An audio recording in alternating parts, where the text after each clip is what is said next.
see politicians want to enact harmful credit card mandates that could take away your cash back and rewards points. Perks that stretch your budget and make life a little easier. Losing these benefits means less money for your family's everyday essentials like gas and groceries.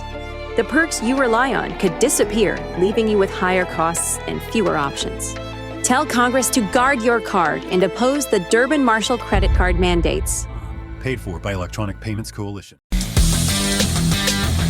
Hey, warm-up for the low. Welcome to lovely Las Vegas for Coast to Coast Hoops with myself, Greg Hoops Peterson, now part of the VSiN Family Podcast. We've got an excellent podcast for you. We're going to be joined in segment number 2 by one of our good friends, Blake Lovell. He does such great work over at Southeastern 16, and we're going to be taking a look at what we're right now getting in the Southeast Conference, going into what we're going to be having in conference play, just how closely knit these teams are, and how there's really not that dominant team as compared to a season ago. Also have to talk a little bit about the turnaround that we're seeing with Kentucky, as they have been doing a very, very good job of executing here recently, and we're going to chat with them a little bit about some of the surprise teams to the positive and the negative that we've seen thus far this season. In the final segment, going to get you guys picks and analysis on every game on the betting board for this College Basketball Tuesday as we hit some bank shots. If you have a question, comment, segment idea, what have you for this podcast, you have one of two ways to be able to fire those in. First one is my Twitter/X timeline at gunit_81. Keep in mind, letters CM, they mean does not matter, so as per usual, please send these into the timeline. And the other way is find an Apple Podcast review. If you rate this podcast 5 stars, it is very much appreciated. From there, you're able to fire into whatever you'd like to hear on this podcast via that 5-star review. While I did not get in any Twitter/X questions today, everything is powered by Better. That is BETR on Better, is making it all the better to be able to dive in on some daily fantasy. All you need to do is go to BETR.app, utilize the promo code of VSINPOD, VSINPOD. That gets you $10 free to be able to get started, and you can take a look at a player's stat line, determine whether or not they're going to go over or under it. That gets you all started right away. In jurisdictions where it's allowed, you're able to bet on some money lines and some spreads as well. So they've got a big bundle of fun, just like the Monday card was a big bundle of fun in college basketball. Let's take a look back at it. Try to find some trends and try to get to know these teams a little bit better. Games from yesterday is Greg buzzing about. Here is the rowdy recap. Did have a fair amount of ranked teams in action on Monday, most of which were not challenged, and we thought that Illinois might get a little bit of a tussle from Missouri. That was not the case. 91-48. Missouri gets dump trucked as Illinois goes 15 out of 33 from three-point range. Yeah, Keaton Wagler be able to supply 22 points. He goes 5 of 6 from three-point range. Tomislav Ivisic, he goes 3 of 5 from the outside.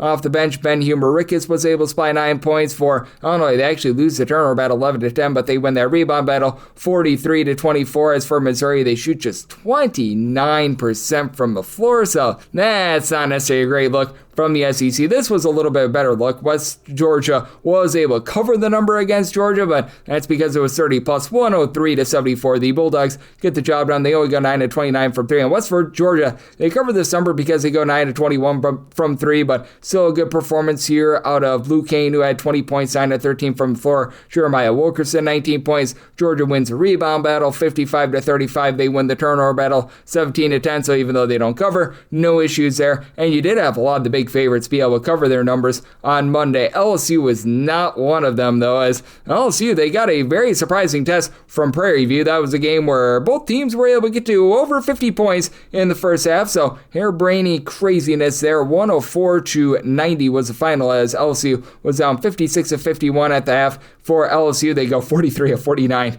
at the free throw line. 31 fouls called on Prairie View, and both teams played even up on the turnover front, 11-11 for LSU. Every one of their starters were able to score in double figures, and you had all but one player that saw a minute for LSU score at least 8 points, so that was solid. And for Prairie View, they go 12-21 from three-point range and 26 out of 28 at the free throw line. We'll certainly be talking a little bit more SEC with Blake Lovell of Southeastern 16 on the flip side, but you did have Texas, even though they didn't get a cover, looked pretty solid against Maryland Eastern Shore, 94-71 the final for the Shore. They do go 6 of 15 from three-point range, and they lost the turnover battle. The Shore did 14-9. As for Texas, 31 of 42 at the free throw line as Mateus Volkatatis was able to go 14 of 21 at the free throw line. 22 points out of him. Tremont Mark, who's had a little bit of shaky start to the season, he had 17 points. And for Oklahoma, they did cover their number. 107 to 54. Seton loses this game by 53 points. Seton 5 of 28 from 3. Oklahoma 12 of 24 from the outside. And for Oklahoma, they won the turnover battle 14 to 8. Just utter domination as they go 68% from the floor. So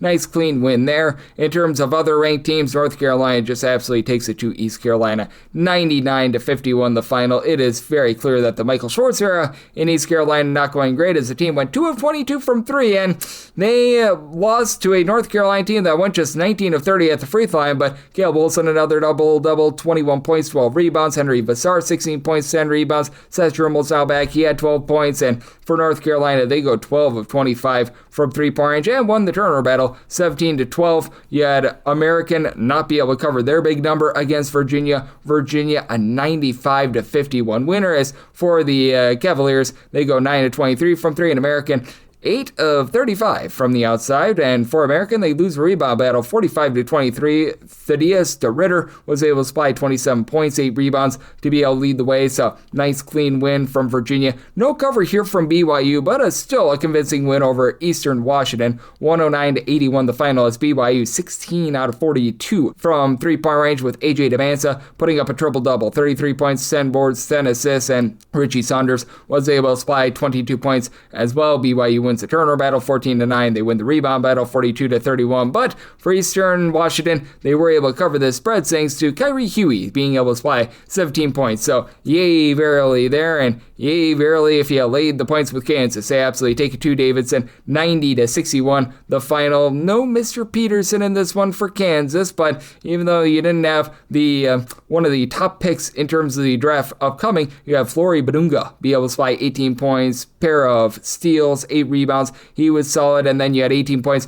Trey White as well for Kansas, 11 of 21 from 3. They win the turnover battle 16 to 15. They win the rebound battle 42 to 31. So a good solid performance out of them, and also a good solid performance out of these guys as Arizona just continues to get the job done. 107 to 71. They did not cover the spread because it was like 39.5 points, but still you'll take a 36-point win for Arizona. 9 of 17 from three-point range. They win the rebound battle 42 to 22. They win the turnover battle 22 to 15. But if you have Bethune-Cookman, Jordan Johnson coming off the bench for 18 points was big. And then for Arizona, Braden Burris has really become one of their top scorers here recently. 20 points, 4 boards, 4 assists, like what he's bringing to the table, as Koa P was that main guy to begin the season. Just 11 points out of him, but every single Arizona starter, along with 2 players that came in off the bench, were able to give you at least 11 points. So Shearing was very much carrying in that ordeal. You did have Wisconsin be able to cover the closing 26.5 against Central Michigan. This opened up more around 28, so depending upon your number, 88 to 61. The final for Wisconsin, 13 out of 31 from 3 as Austin Arop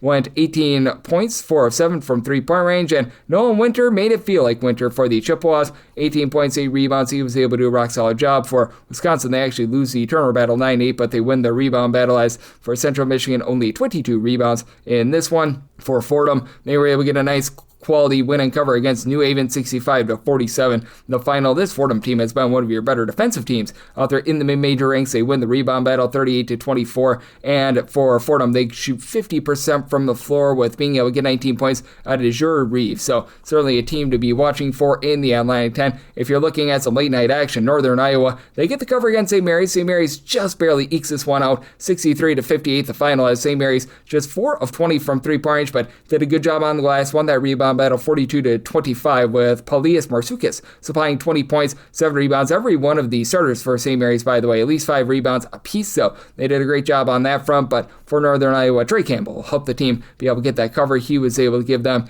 18 points. For Butler, all over NJIT, 101 to 52 the final. Saw a lot of home teams that typically are in a sleepy spot just before Christmas look very strong. Butler was one of those teams, 9 to 24 from three-point range. They win the rebound battle 46 to 22, and for Butler, 9 different guys supply at least 6 points apiece. So they were able to do a nice job of getting everyone in on the act, and in on the act of being able to hold teams down down defensively was Towson. 72-47 the final. As for Towson, this was a little bit of a nip and tuck game towards the beginning part of the second half. Towson was only up 4 points at the half, and they actually trailed for a little bit of time in the second half. At one point, Sacred Heart was up 41-37, and then a 35-6 run to end the game for Towson. As for Sacred Heart, they go just 6 of 30 from three-point range, and they lost a turnover battle. Sacred Heart did 16-11. So a nice quality winner out of Washington. They win and cover against San Diego by a count of 86-56.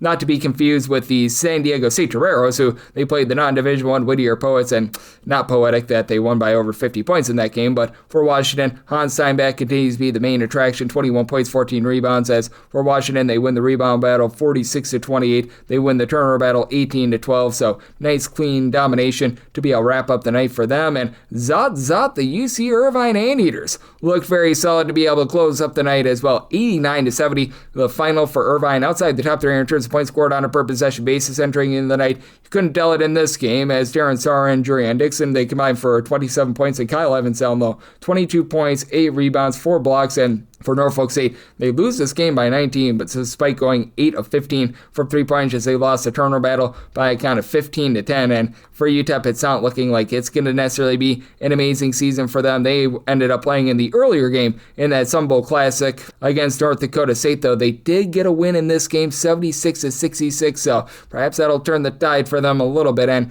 well, Georgetown, they were able to turn the tide without Ed Cooley after he was suspended for throwing a water bottle at a child. 97-67 the final for Georgetown. 11-27 from 3. Perhaps they are shooting a little bit better from 3 without Ed Cooley on the sidelines, as Isaiah Abraham, main man from the outside, 5-6 from 3-point range, 17 points, and Julius Halafana, 20 points, 8 rebounds. He's been coming up quite big for this Georgetown team. For Indiana, they did a great job defensively against Siena. This was one that was pretty close to the number, and a lot of places you got there with Siena. 81-60 the final. As for Indiana, 9-24 from 3-point range. Lamar Wilkerson had 23 points, and he had 18 of them in the first half. It was Siena 20, Lamar Wilkerson 18 in the first half, but to the credit of Siena, if you got the cover, 40-35, they did outscore Indiana in the second half. So they were able to do a nice job in terms of supplying that, and then being able to supply a nice winner with Florida State as well. 87-63 the final. It's been a little bit of a rough start to the season for Florida State, but they were able to get a 5-10 3-point shooting performance out of Martin Somerville, who led the way with 23 points. And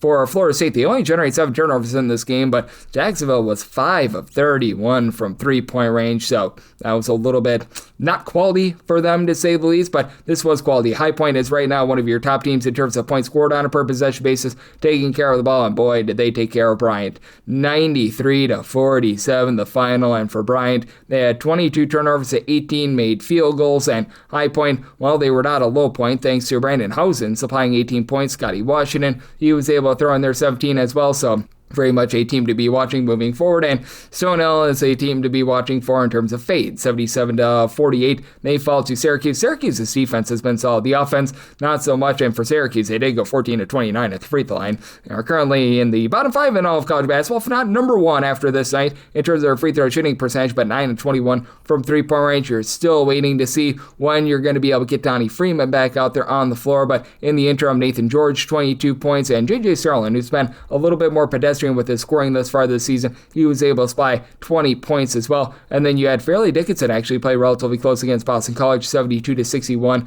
They were able to get a nice quality cover. As for Boston College, it was Luka Twos in this game who was able to give you 21 points. He made lots of twos to be able to help the team be able to propel to victory, and it does appear as though Creighton is getting a little bit more online as well. Another nice winning cover for them. Third straight game over 85 points for them. 92-69 the final, as they go 13 out of 33 from 3-point range, with Austin Schwartz leading the way, 19 points. And in the last 3 wins for Creighton, he's really been able to come up big, only averaging about 7.5 points per game for the season, but he had 9 points in that game against Marquette. It's actually 84 plus points in each of the last 3 games. He scored 84 in that game, but he's been able to supply now 9+ points in each of the last 5 games. He had 27 in that game against Xavier, so perhaps this Creighton Blue Jays team is finding a little bit more right now, and what we do want to be finding is some interesting trends in college basketball. And thus far this season, the overs and unders have been pretty close to 50-50, but last 7 days have been overwhelming. 153 overs to 129 unders. That is a 54.3% hit rate to the over, while favorites have had a little bit of a struggle here in the last 7 days. 133, 146, and 6 against the spread. That's only a 47.7% hit rate. Favorites still lead against the spread overall for the season, though, at 50.5%, 1,004, 983, and 34 against the spread for favorites. Meanwhile, over and under rate about as 50-50 as it gets. 999 overs, 1,000 unders. If math serves me correct, we've got about 18 or so pushes as well. So that's what we're seeing in college basketball right now, and that's what we're all getting trend-wise. Coming next, how about if we talk some SEC basketball with our good friend Blake Lovell of Southeastern 16, right here on Coast to Coast Seats with myself, Greg Peterson, now a part of the VIllanova Family Podcast. DC politicians want to enact harmful credit card mandates that could take away your cash back and rewards points. Perks that stretch your budget and make life a little easier. Losing these benefits means less money for your family's everyday essentials like gas and groceries. The perks you rely on could disappear, leaving you with higher costs and fewer options. Tell Congress to guard your card and oppose the Durbin-Marshall credit card mandates. Paid for by Electronic Payments Coalition. Side edge this college basketball season? Well, VSiN experts use CBB Analytics, the most comprehensive college basketball analytics platform in the world. See injury impact, on and off data, clutch time performance metrics, first versus second half splits, and so much more. Utilize the promo code of VSiN, that is VSIN, to get $30 off and find your betting edge over at cbbanalytics.com. That is cbbanalytics, all one word.com. For anyone that is new to VSiN, well, I wish you a friendly hello. This is an attention to anyone that is new to VSiN because you're able to get some free stuff with our daily newsletter. It's a great way to catch up on everything that's happening in the sports betting world. It's delivered straight to your inbox every single morning. VSiN's newsletter offers picks, data, strategies for the day's betting menu, and so much more. Sign up for free today over at VSiN.com/newsletter. That's VSIN.com/newsletter, and start receiving your free newsletter tomorrow morning. That is VSIN.com/newsletter. Stay ahead of the game and bet smarter with VSiN.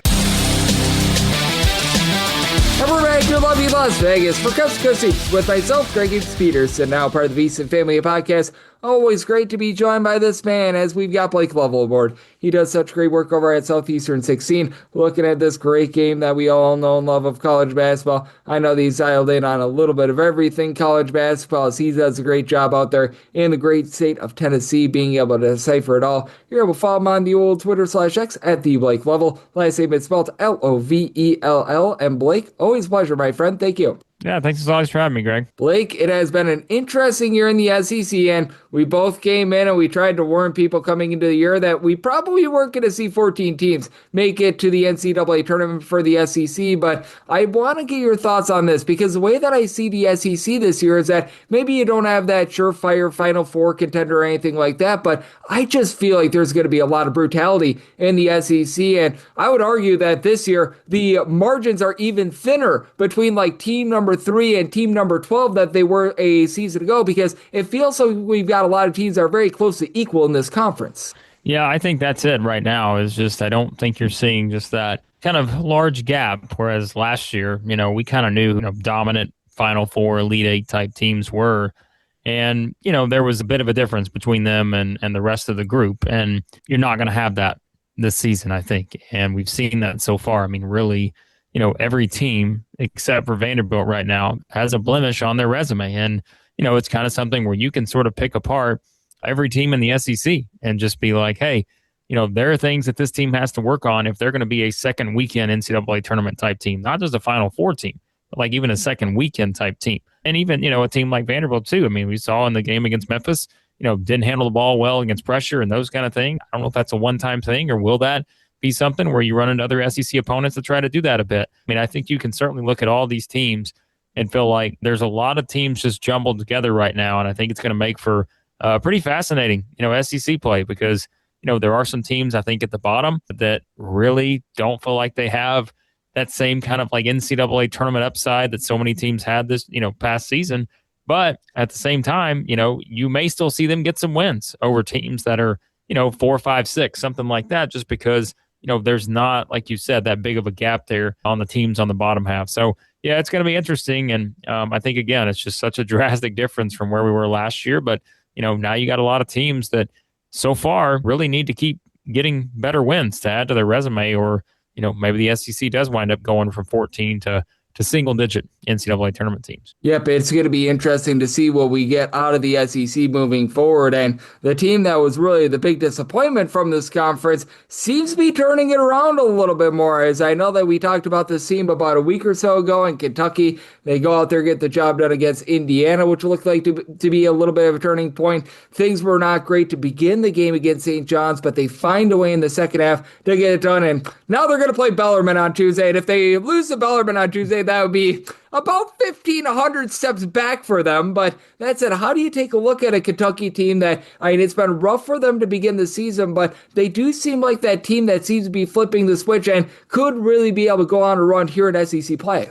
Yeah, I think so. And, they've been such a hard team to figure out. We weren't expecting them to start 0-4 in their big games, and that's exactly what happened. And, of course, the fourth of that was probably one of the most embarrassing losses in Kentucky basketball history, in all honesty, the way they lost the game to the Zags. But clearly, as kind of we said this summer, if you were someone like myself who was talking up Kentucky, it always came with sort of the caveat that what's it going to look like when Jaden Quaintance comes back? And, you saw that against St. John's. I mean, you just saw the impact that this guy's going to make, but it's not just him. It's Jalen Lowe, too. And, Jalen Lowe's had injuries and all that this season, and that has certainly had an impact on them as well in terms of just their overall consistency and his overall consistency probably also.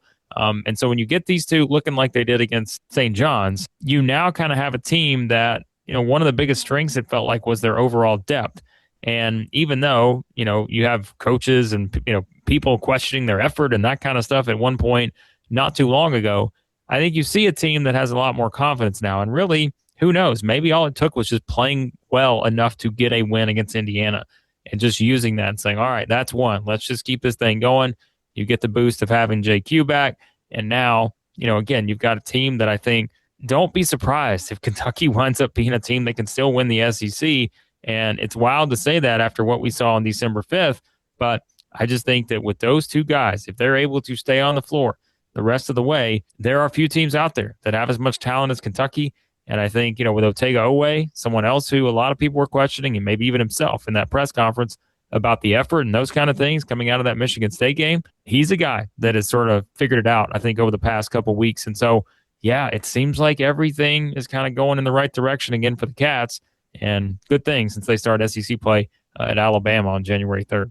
No doubt about it, as Blake Lovell, who does such a tremendous job over at Southeastern 16, is joining me on Coast to Coast Hoops, and that's really the lone of the SEC teams that we're going to be seeing in action on Tuesday, and then there's going to be a big giant break. They'll be the last team that actually plays before Christmas. But how do you take a look at some of these more mid-tier teams? Because I do think that there's a lot of teams of fascination, like a Texas A&M, where we knew that there was going to be some moving parts with them. We knew that they were going to need to try to be able to find their bearings. Certainly took it to East Texas A&M, and we are doing this ahead of that Missouri versus Illinois game, so we'll see what happens in that game. But I do feel like there's a lot of interesting teams where, again, I feel like that 25 through 40 range in terms of the overall rankings is where the SEC is just dominating right now. It's a Florida team that hasn't had a lot in the backcourt, but they've been rock solid down low, and that just feels like a lot of these SEC teams right now, where there are some really, really good strengths with these teams, but there's those one or two weaknesses that keep them from being like these top 15, top 20 teams. Yeah, and that's where I think you're going to have a lot of teams that are going to finish in that 8-10 to 10-8 type range. And,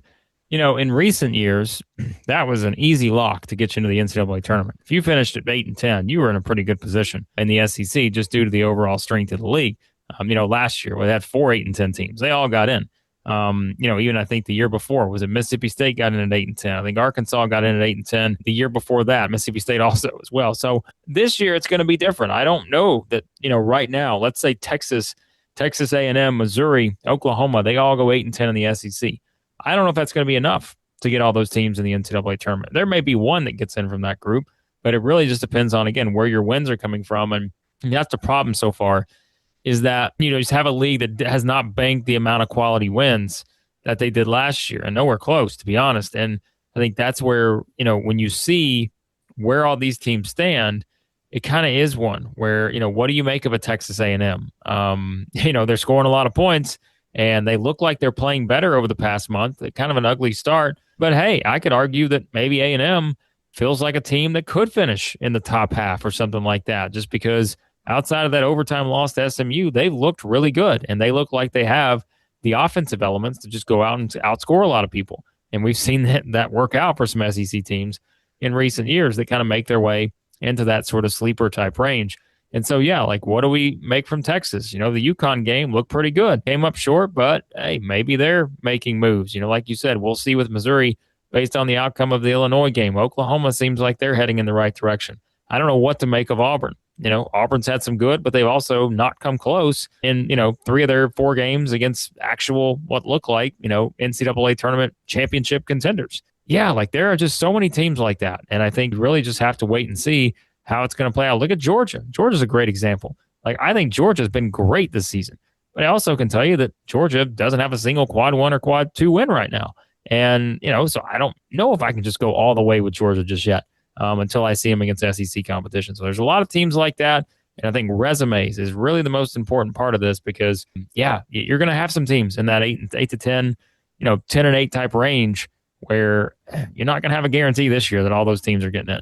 Yep, absolutely. And it's going to be interesting to see how these teams are going to be able to separate themselves and just how do you take a look at these SEC teams in the hierarchy of college basketball? Because I do think that it's undeniable that the Big Ten has really been able to ascend this year when you've got Michigan State, Purdue, and also Michigan all in the same conference. Obviously, that helps you out. And it's been interesting what we've seen out of the Big 12 as well, with Arizona for much of the season being that number 1 team, and then you've got the likes of Iowa State and company. But I do take a look at these conferences, and the SEC is lacking those, shall we say, top teams that the Big Ten has, like a Purdue and a Michigan State, like an Arizona and an Iowa State out there in the Big 12. But I do think that when you look at teams like 6 through 10, they're right there on par with any other conference in all of college basketball as well. Yeah, I agree with that. I think it's one where, I can sound pessimistic about the SEC in comparison to last year, but when you do compare them to some of these other conferences, I think you've got, a middle of the pack or so. And even, again, the upper tier teams, even though they may not be on the level right now of Arizona or Michigan or teams like that, I still think you've got a good group of teams that feel like, again, going back to the second weekend of the NCAA tournament type conversation, is there a little bit more of a, less room for error this year? Yes, but I still think you got a lot of teams that feel like they can get there. And I think that still is going to be something where, tournaments are about matchups and who you draw and the bracket and all that stuff. But I think that's where you're going to see for the teams that do get into the tournament eventually. And again, I don't know what that number could be. It could be anywhere from 8 to 10 or even 11 right now, I think, for the SEC. But I think a lot of that is going to really depend on, as always, like, who are you beating in conference play? And just, do you get a conference that just beats up on each other? And if that happens this year, where you don't have some of those clear just kind of separators in that top 5 or so, then I think you are looking at probably a situation where it's going to hurt the SEC more than it helps the SEC. But still, when you compare it to other conferences, you feel like you've got enough teams right now with the way they're built that can win, NCAA tournament games and be able to, if you're matching them up with sort of that middle of the pack in other conferences, feel like they're right there on par or better than pretty much every other conference out there. So, yeah, it is. It's going to be interesting, I think, just to see how this thing plays out because there's a lot of different directions it could go. No question about it, as we do have Blake Lovell, who does such amazing work over at Southeastern 16, joining me on Coast to Coast Hoops. And Blake, when you take a look at the just overall landscape of college basketball, we've had good surprises, we've had bad surprises, we've had some indifference. And are there just a few teams that you have your eye on, whether they're from the SEC, whether they're from the mid-major ranks? It's pretty much dealer's choice here that you have your eye on in the next few weeks to see if they can duplicate either the good or bad play that they had in non-conference play and be able to just really be able to continue that in conference play. Yeah, well, I feel like as usual, I somehow always go back to the ACC, and I don't know if it's just, again, my fascination with the ACC coming into the season, but there's a couple teams I think there that I am kind of curious about, and Virginia is one of them. I think we talked a little bit about Virginia, probably in some variation of this question in the summer. And, after seeing them, that exhibition game, they played against Vanderbilt, secret scrimmage, whatever it was, kind of seeing a team that was going to be interesting and certainly felt like, all right, I'm not saying it's going to be a national title team, but I really want to see what it looks like for them once they get into ACC play. They have those first 2 games at Virginia Tech and at NC State. And I'm really kind of curious to see for a 10-1 team right now. I know they played American on Monday night, but if you're kind of looking at just sort of the path for them and seeing how it's going to play out and kind of looking at their schedule too, they got a really interesting schedule in ACC play. There's a lot of road games up front for them. I think that's a team that I've kind of got my eye on. The other one is NC State because, there was a lot of hype surrounding this team coming into the season. And I think, it has taken a little while for them to get exactly where they want to be. And I don't even think they're there yet. But, that is one of those games where with these 2 teams playing on January 3rd, I'm curious to see kind of what direction they head in because those have been probably the 2 most intriguing teams for me in the ACC so far this year. So I think just seeing what Will Wade can do with this team that does feel like it has the upside to make a run in a tournament type setting. They've come up short in a couple of these games, whether it's the Texas game, the tough one against Kansas in overtime. But really, I really want to see if they can be a team that maybe doesn't win the ACC. But I do think they certainly have, the path to be a top 4 team, top 3 team potentially in that conference. And a lot of people are going to look at Duke, Louisville, and North Carolina right now and feel like they're the kind of the easy choices for those 3 spots. But I think NC State and Virginia are 2 right now that I really am curious to see kind of what their path looks like the rest of the way here. And, I'll throw another one, and that's USC. I mean, the Muss Bus has just this year 12-1. They lost Rodney Rice. That's obviously a significant thing in terms of the overall outlook. But, there's no one maybe that's going to play a tougher schedule from January 2nd to January 5th, Greg, than this USC team who goes to Michigan and Michigan State, in a span of 3 days. So I'm just kind of fascinated by USC, too, to see where they go from here. It is going to be obviously a lot more difficult, I think, without Rice. But I still think, with Eric Musselman, man, he can work his magic sometimes. They certainly are a team, too, that I've got my eye on to see how they fare in what is, of course, a very, very tough Big Ten. Yep, it is going to be a tough Big Ten, but with the Muss Bus, if he gets to play UC Santa Cruz and the Banana Slugs every day, you know what, things might be looking a little bit up for them. That said, I don't think that is going to be the case, but what is the case is that whenever you're on this podcast, Blake, you do such a great job of analyzing this amazing game of college basketball. Let the good people at home know it's all on tap for you and how people are able to follow along on social media and other platforms. Yeah, always appreciate it, Greg. And check out all of our SEC stuff, of course, over at Southeastern 16 on YouTube or any podcast app you use. Everything else college basketball related, you can find me on Twitter/X at the Blake Lovell. And Blake is doing such an amazing job looking at this great game that we all know and love of college basketball. Every single time he joins me, he runs such great insights and did so once again today. So big thanks to Blake for joining me on Coast to Coast Hoops, now part of the VSiN Family Podcast. And coming next, it is that time of the podcast. I give you picks and analysis on every game on the betting board for this college basketball Tuesday as we hit some bank shots. Corporate megastores are spending millions lobbying D.C. politicians on one-sided policies that send small businesses tumbling. They want to enact harmful credit card mandates that take resources away from your local credit union and community bank, leaving Main Street businesses with less access to credit, making it harder for your family to pay for everyday goods like gas and groceries. Tell Congress to guard your card and oppose the Durbin-Marshall credit card mandates. Paid for by Electronic Payments Coalition. And we're back here, lovely Las Vegas, for Coast to Coast Hoops with myself, Greg Hoops Peterson, now part of the VSiN Family Podcast. Always great to be joined by Blake Lovell. He does such great work over at Southeastern 16, looking at this great game that we all know and love of college basketball. Every single time he joins me, he learns such great insights, and he did so once again today. So big thanks to Blake for joining me in the last segment. Now it is that time of the podcast. I give you picks and analysis on every game on the betting board for this college basketball Tuesday as we hit some bank shots. Most financial establishments close at a certain time, but not here. It is time for a side and total on every game on today's betting board bank shots. Do note that, as per usual, any changes that are made to these plays will be listed up on my Twitter/X feed at @GUnit_81. We are going to be going in the Las Vegas rotation order. The games involving bigger conferences are up top, and then these are the teams that are going to be involved in the extra games: the America East, the Atlantic Sun, the MEAC, and the SWAC. So that'll keep things nice, clean, and easy. Let's get things started with 601-602. Campbell is playing host to UW Green Bay. Green Bay is an underdog of 2.5 to 3.5 points. Totals between 146.5 to a 147.5, and I'm going to be willing to lay it with Campbell. I did set Campbell as a 5-point favorite. This is a Campbell group that has been able to do a pretty solid job in terms of their overall rebounding, and UW Green Bay just does not give themselves any sort of second and third chances. UW Green Bay right now outside the top 360 in terms of percentage of their missed shots that do result in an offensive rebound. Now, the main kryptonite for Campbell is that this team has been turning the ball over way too much. Or outside the top 330 in terms of ball security, but you've got a UW Green Bay team that is really not forcing the issue whatsoever with UW Green Bay. They are currently checking in 361st in all of college basketball in terms of turnovers forced on a per possession basis, and for Green Bay, you now have Doug Gottlieb fully invested in the job, so that's a good thing, but I don't think that you're going to see the fruits of that right about now. You've had Marcus Hall and CJ O'Hara be top scorers for this team. They've been able to combine for around 27.5 points per game. Hall shoots 35% from three. Team as a whole only shoots about 33% from the outside the top 200 nationally, and they do take care of the ball. Top 150 team in terms of fewest turnovers on a per possession basis, but the team is very much getting gashed on the inside for Green Bay. Outside the top 300 in terms of opponents' 2-point shooting percentage, outside the top 275 in terms of points allowed on a per possession basis, and you do have a Campbell team that has really cranked up the tempo, so I am going to be in on the over. I did set my total at a 147, as with Campbell, they bring in John Andrewchuk, the former Florida assistant, as their coach, and now in terms of total possessions per game, they're up in the top 100. You've had DJ Turner-Up-Smith supply 19.5 points, 2.5 assists per game, shoots in the mid-30s from three.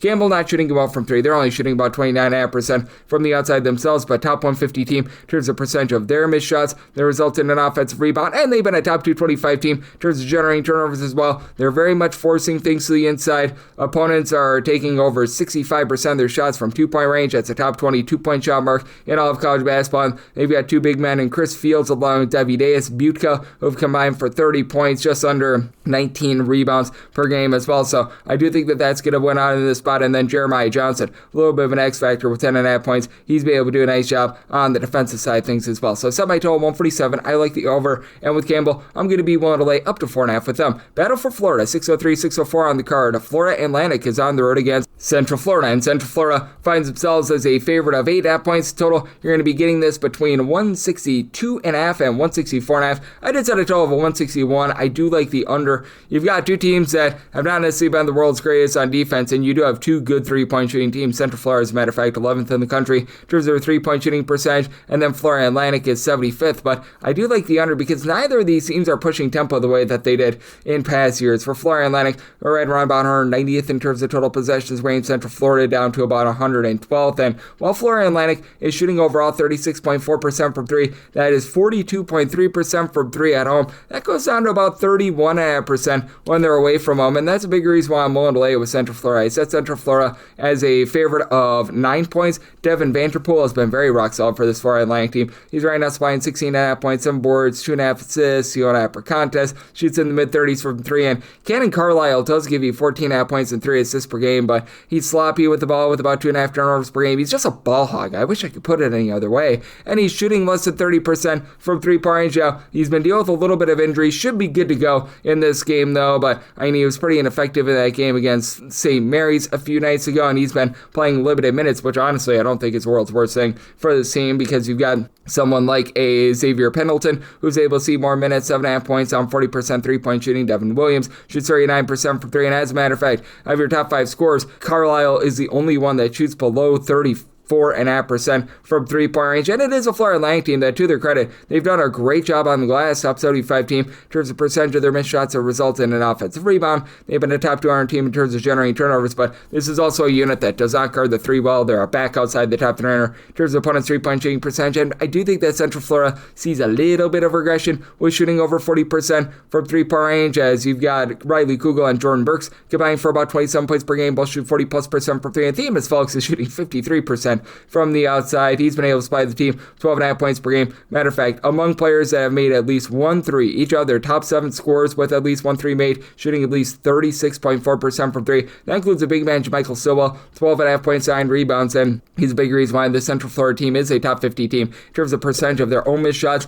that result in an offensive rebound. That's why this team is a little bit more south down low. Central Florida, top 150 team in terms of opponent's 2-point shooting percentage, about a country average team in terms of guarding the 3-point line. They're not great, but they're not terrible at generating turnovers, and I do think that Florian Lang, with Carlisle, just for lack of a better term, not being a guy that I'm necessarily too fond of, John Bull at 7'2", being able to give you 4 boards per contest, I do think that Central Florida able to do enough on the inside, and I do think that Central Florida going to be able to pop it better from 3 than Florian Lang. Set my line at a 161 with the total in on the under, and I'm going to be willing to lay up to 8.5 here with Central Florida. 605, 606 on the card. Missouri State plays us at Lindenwood, and Lindenwood is an underdog of 2.5 points to last game. It is 144.5. Set a total of 147.5. I like the over. Lindenwood playing at one of the most rapid paces in all of college basketball. They are currently 20th in terms of total possessions game. Now, Missouri State hovering between about 295th at 300, so they're a little bit of a slow and controlled team, but after Missouri State was just absolutely awful at taking care of the ball last season. 71st in terms of turnovers per possession at home, might be down to 72nd by the time you hear this podcast, but still they're doing a better job there. 100th in terms of their 2-point shooting percentage on offense. They have been really not popping it well from 3, and they face off against a Lindenwood team that they do pride themselves a little bit more on the shall we say, perimeter defense, as this team has been a top 100 team in terms of opponent's 3-point shooting percentage. They're a top 155 team in terms of turnovers forced on a per possession basis, but they do leave themselves a little bit more vulnerable on the inside. Now, Lindenwood has been a unit that has been about 135th in terms of percentage of their missed shots that result in an offensive rebound, but outside the top 250 in terms of defensive rebound percentage, you've got Milos Nendick, who's been able to give you about 11.5 points, 7 boards per contest. Jadis Jones, he's been solid, 16 points, steal and a half, 8 rebounds, and then a pair of 40+% 3-point shooters in Dontrez Williams and Aeneas Fulcherl, who's been able to combine for about 29 points per game. But I do think that Missouri State is going to be able to find a way to be able to get the job done here. I did set them as a 3.5-point favor with Missouri State. I think that you see some positivity with them shooting just 28.5% from 3-point range. You've got Zaxton King right now shooting just 24% from 3-point range. After a season ago, he was shooting more like 38.5% from 3, still supplying the team with about 9.5 points per game. You've had Keith Pollock III really step up as a main scorer, 18.5 points per game, 3.5 assists. It is a Missouri State team that down low they've been able to do a pretty solid job on the glass. They're a top 225 team in terms of rebound percentage, top 200 team in terms of opponent's 2-point shooting percentage, with Michael Osi-Bonusu being one of your main men with about 13.5 points, 7 rebounds per game, but he's going to be dealing with injury, probably going to be out of the fold once again. But in the interim, you've been able to get really good production out of Darian Sutton, about 8 points, 5.5 rebounds. I like the way that he's been able to come on for the team, and I do think that this is going to be a little bit more of an up and down game. You're going to be able to get some late game fouling, and both of these teams pretty solid at giving themselves second chances. So set my line at 3.5. I'm going to be willing to lay with Missouri State. I like the over. I set my total at a 147.5. 607, 608 on the card. UCLA plays UC Riverside. Riverside, a very sizable underdog here of 24.5 points. So last game is 152.5. So UCLA is a 25.5 point favorite. I'm going to be willing to lay up to 25 with them. You've got a Riverside team that's just incredibly sloppy with the ball, which it's very interesting because for UC Riverside, they went the Division II route. They hired on Gus Arginal in the offseason, and when he was over at Cal State Bernardino, his teams were always really good in terms of winning the turnover battle.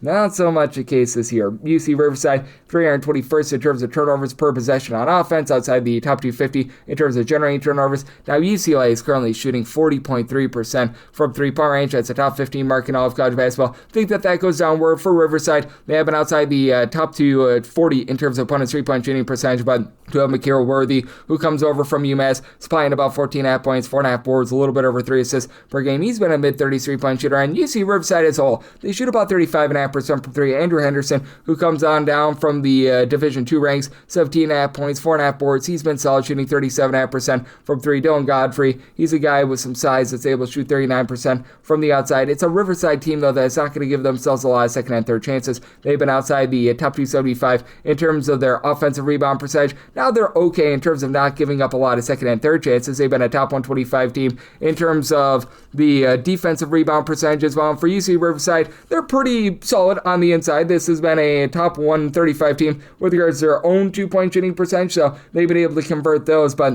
I do think that for UCLA, they're starting to find their bearings after they had a lot of injuries. For one, at the beginning part of the season, and two, you had a pretty big changeover with Donovan Dent, a guy that was over at New Mexico last year, very up-tempo style, having to acclimate to a UCLA team that is more around about 271st in terms of total possessions per game. But I mean, for UCLA, they're finding their swagger once again, back in the top 45 in terms of turnovers forced on a per possession basis, while they themselves a top 100 team in terms of taking care of the ball. Tyler Billadu has been that main man, dealt with injuries, but when he's out there, 17.5 points, 5 boards on over 44% three-point shooting. Trent Perry, Eric Daly, these two guys combined for 19.5 points at about 36% three-point shooting. And Sky Clark is right now shooting 51% from three. I think that you see a little bit of a fall off there, but it's a UCLA team that has been able to do a little bit of a better job on the glass recently as well. I'm not saying that they're going to be amazing in this game, but I do think that they take it to a Riverside team that doesn't necessarily have ideal size. And for this UCLA team, with them generating turnovers once again, I think that they get the job done in a little bit of a lower scoring game. Semi-total at a 145.5. So right now I'm seeing this total actually at a 152.5. I'm going to be in on this total under, and with UCLA, I did set them here as a favorite of 25.5 points. If we can get in on a 25 or less, I'm going to be willing to lay that number. 6-9, 6-10 on the card. You've got Idaho, and they're going to be on the road against Cal State Bakersfield. Meet the Roadrunners, or 3.5 to 4.5 point home underdogs. 151.5 is a total, and I'm going to be willing to lay with Idaho. I did set them as a 5.5 point favorite. It's a Bakersfield team that's just not executing well. And for Bakersfield, this used to be a more slow and controlled team. As we know, the Rod Barnes situation happened in the offseason. That really just derailed this program. Now they're up to being about 70th in the country in terms of total possessions per game. And they're staying tried and true to what their offense typically is. Drive the ball inside. They're 14th in the country in terms of percentage of their shots that come from 2-point range. They're just not making any of their twos. 318th in terms of overall 2-point shooting percentage. It goes down to 335th at home, all while not taking care of the ball. 334th in all of college basketball in terms of turnovers on a per possession basis. Now, they face off against an Idaho team that is really not going to be forcing the issue. This Idaho team is currently checking in outside the top 300 in terms of turnovers forced on a per possession basis, but this has been an Idaho team that has taken over 50% of their shots from three, and they're currently shooting 38.5% from the outside, top 35 mark in all of college basketball. Doing so all without Christian Gonzalez, who's only played in one game this year. They've done a nice job in terms of mixing and matching down low. You don't have anyone with more than 5.5 rebounds per game, but you've got 4 separate guys in Seth Joba, Jackson Rasmussen, Jack Payne, and Brody Woodbury, all between 4.2 and 5.5 rebounds per game. Rasmussen has been that top scorer with about 15.5 points per game. You've gotten good facilitation out of Biko Johnson and Colton Mitchell, a combined 6.8 assists, only about 3.2 turnovers per game. And for Idaho, they're a top 125 team in terms of taking care of the ball themselves, and you just are not going to get second chances against this team. They are 19th in the country in terms of defensive rebound percentage, fewer than 23% of missed shots become an offensive rebound. You've currently got Isaiah Brickner shooting 64% from three. I think that we're going to see a little bit of regression there, but even with Trevon Blossom game just being a disappointment for this team, it's an Idaho bunch that has been able to do a rock solid job in terms of their execution. And typically with Bakersfield, they've got like 1 or 2 main scorers. They have really been able to step up and put the team on their back, and right now this season, you've got more of a 3-headed monster for this team. Dallin Smith, Ron Jessamy, and CJ Hardy. Jessamy is the main low post presence, comes over from Tennessee State, 12 points, 6 boards, 2.5 blocks per contest. And then CJ Hardy is your main 3-point shooter, 35% 3-point shooter, 14 points, 4.5 boards, 2.5 assists, 2.5 per contest. Smith, 16 points steal per game, but shoots about 20% from three. And I mentioned the bad 2-point shooting for Bakersfield. They're outside the top 350 with their 3-point shooting percentage as well. So things are all sort of grody there. They're a top 125 team in terms of turnovers forced on a per possession basis, but they're also outside the top 300 in terms of defensive rebound percentage. I do, though, think that this is going to be a little bit too sloppy of a game for the over. Even though Bakersfield has sped themselves up, they're just not executing offensively. You've got an Idaho team that is very mid-tempo. They're about 200th in the country in terms of total possessions per game. I recognize that this is an Idaho team that they're not necessarily the most stout defense in the world, but they become more of a top 225 team in terms of points allowed on a per possession basis and being a top 150 team in terms of opponents' 2-point 3-point shooting percentage. Think that they hold up inside. Semi-line at a 5.5. I'm willing to lay with Idaho, and like the under. Semi-total at a 149.5. 6-11, 6-12 on the card. It is Harvard. They are on the road. They're facing off against St. John's, and the Red Storm is a 24.5 to a 25.5 point favor. 145.5 to 146.5 is the total, and I set a total here of a 145.5. So at 146 plus, I'm going to be in on the under. You got a St. John's team that is going to be very much looking to push some tempo for St. John's. This team is back in the top 30 in terms of total possessions per game, but rock solid once again defensively, as for St. John's, they are 37th in terms of points allowed on a per possession basis. That goes to 29th in their home games, and we've got a Harvard team that's playing super slow, 357th in the country in terms of total possessions per game. Now, it's a Harvard team that is relatively balanced. They are about 163rd in points per possession on offense, 145th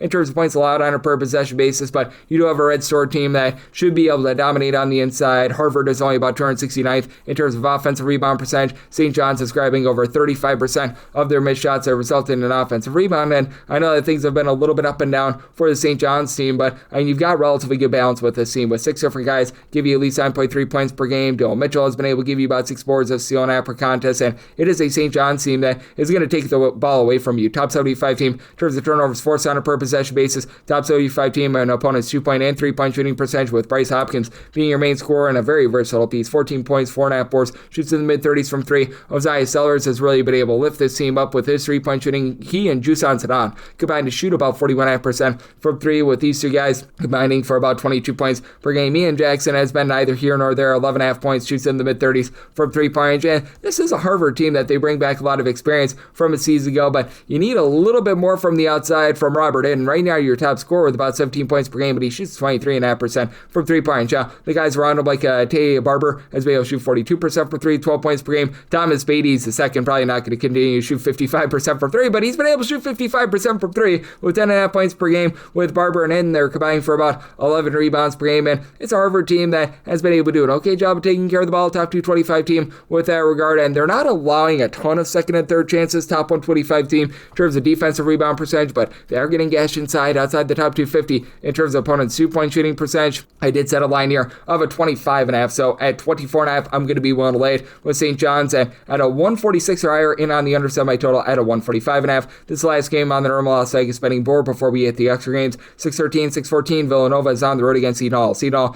a 2 to 2.5 point favorite. 129.5 to a 130.5 is the total. I did set a total here of a 137. I do like the over. Now, you've got two teams that are outside the top 310 in terms of total possessions per game, and this Seton team has been absolutely superb with regards to their defense. They are a top 10 team in the country in terms of turnovers forced on a per possession basis, 13th overall in terms of points allowed on a per possession basis. But what I think is going to be able to win out for the over is just the way that this Villanova team gives it up from 3. They are well outside the top 300 in terms of opponent's 3-point shooting percentage, and this is a Villanova team that they themselves are very much looking to pop it and lock it from 3-point range. About 48.5% of their shots come from 3-point range. That is a top 35 mark in all of college basketball. Villanova right now shooting about 36.5% from 3-point range, 65th in the country, but 40.8% from 3-point range at home. That goes down to about 30.5% away from home. I think you might see a little bit of positivity with that. And for Villanova, they do have the most dominant rebounder in this game. They've gotten a lot of production out of Duke Brandon with about 12 points, 11.5 rebounds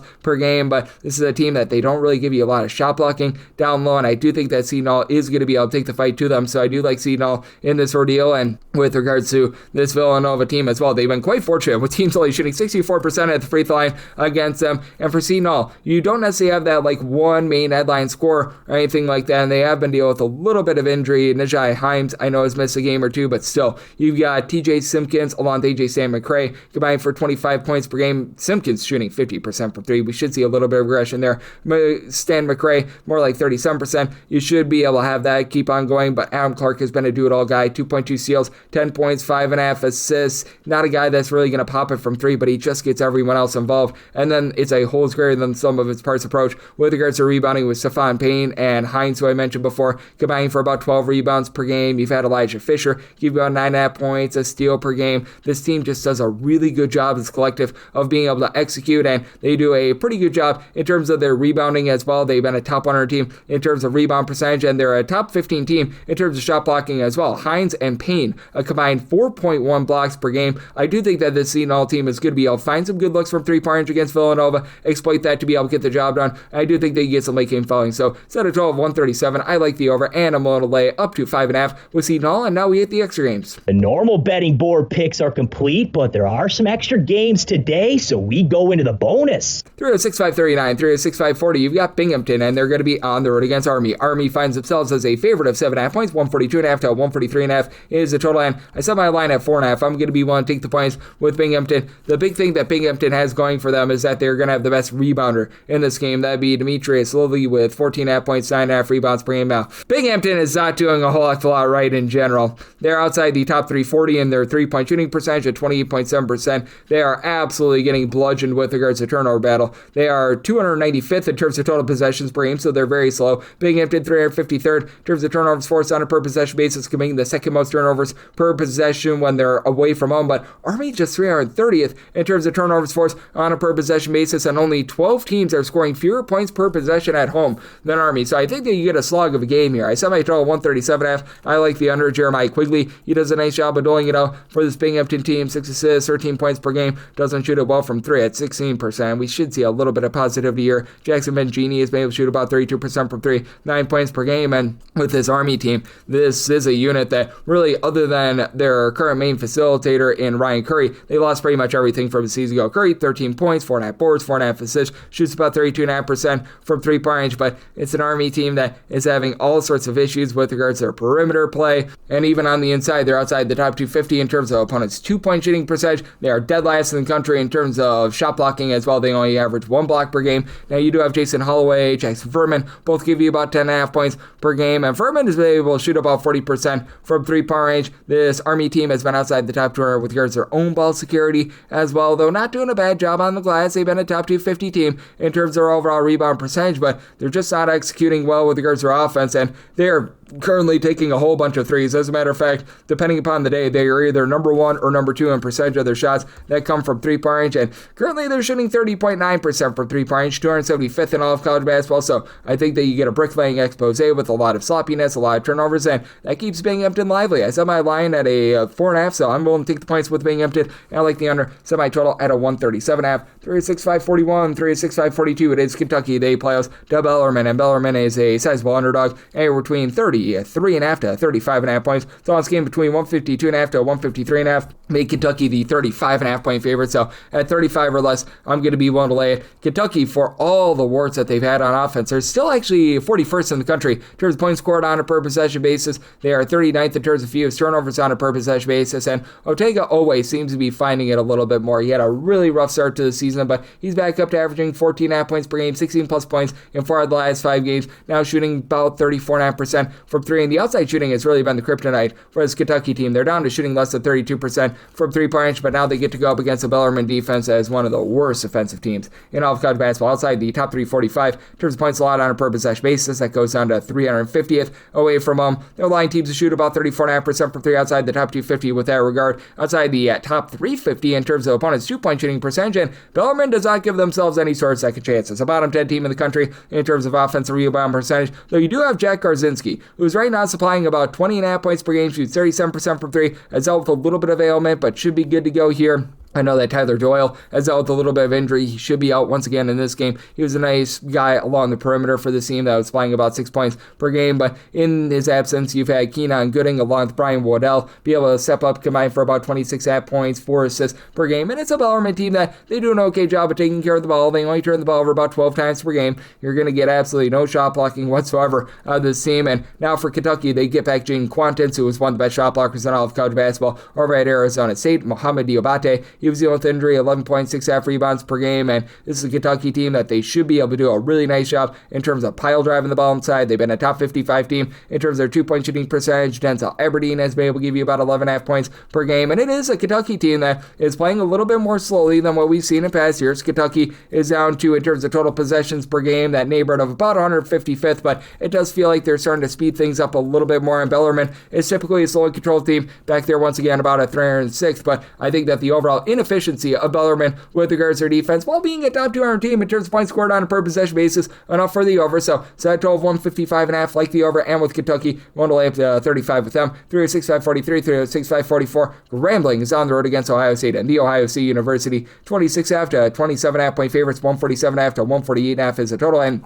I made a total of a 145.5. I'm going to be willing to take a shot on the under. Grambling just plays a lot of games involving turnovers because they on offense have not been able to take care of the ball whatsoever. For Grambling, 348th in terms of turnovers per possession on offense, but 18th in terms of turnovers forced on a per possession basis when they're away from home. You've got an Ohio State team that's been outside the top 200 in terms of offensive rebound percentage at home, so if they don't make the first shot, they may not be able to get a second or third chance out. Ohio State's still a top 60 team in terms of points scored on a per possession basis, and it's an Ohio State team that's neither here nor there with regards to their tempo. For Ohio State, this team is checking in about 113th in terms of total possessions per game. Meanwhile, you've got a Grambling team under the tutelage of Patrick Rary at about 238th in terms of total possessions per game. Ohio State has not been a team that has really been generating a lot of turnovers themselves outside the top 240 in terms of turnovers forced on a per possession basis, and about a country average team with their three-point shooting, despite having both Bruce Thornton along with John Mobley in the backcourt. Mobley, 13.5 points on about 35% three-point shooting, and for Bruce Thornton, how about 46% from 3, 21.5 points,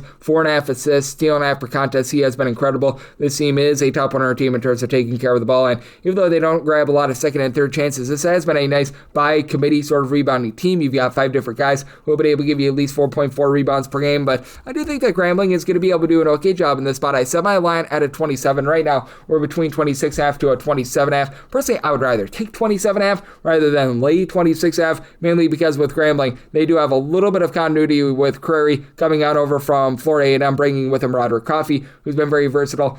9 points, 4 boards, 4.5 assists per game, and then Antonio Munoz has really been able to step up for the team. As a freshman, about 14 points, 2.5 assists. Not a guy that's going to shoot it from three-point range or anything like that, but once again, by committee, this team has been pretty solid on the glass. You've got pretty much 3 separate guys giving between 4 and 4.5 rebounds per game. They're going to lose that battle down low to the likes of Devin Royal and company, but this has been a top 225 team in terms of opponents' three-point shooting percentage. I do think that you get a lot of sloppiness in this game, so at 27.5 plus, I'm going to be one thing the points with Grambling, and I'm in on the under, set by total 145, and wrap things up with 306-545, 306-546. Loyola Marymount is going to be playing on some Morgan State. Morgan State, an underdog of 21.5 to 22.5 points, 146.5 to 147.5 is the total, and I do like the under. Set by total 146.5, so 147 plus is my buy point there. Have a Morgan State team has really slowed themselves down from past years. 209th in the country in terms of total possessions per game. We've got a Loyola Marymount team that's very mid-tempo at about 192nd, and for Loyola Marymount, I do think that this team is going to be able to do, once again, a great job defensively. They're currently 40th in the country in terms of points allowed on a per possession basis because they do just a great job in terms of all facets of things. They're a top 50 team in terms of both opponents' 2-point and 3-point shooting percentage.